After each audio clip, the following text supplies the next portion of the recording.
we can add a little bit more detail. So this one we're going to draw a cat.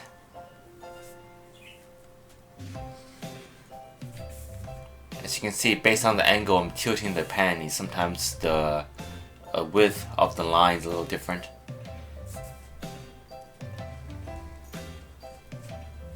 Like so, and just do one big curve at the bottom. And instead of doing a round dot for eye, because it's a cat, let's do an almond shape.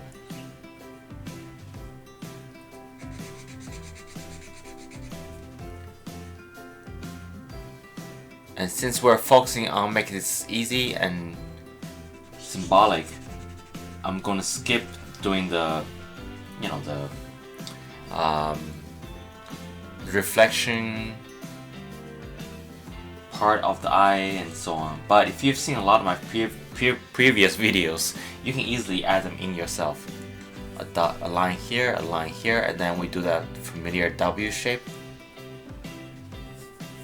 And from here we come down very much like that dog drawing.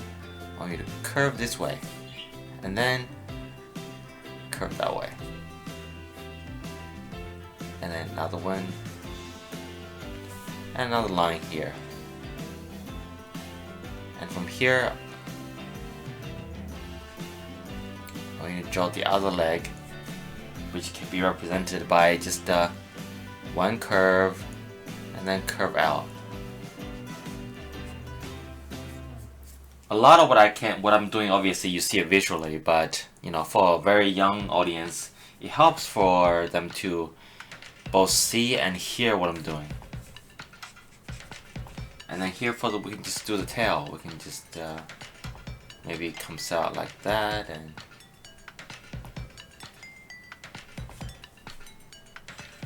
you want to make it smooth if you can.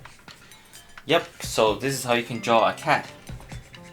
This is another 2-minute video by Mr. X, and I hope you guys enjoyed this video. Let me know what you think or what else you want to see.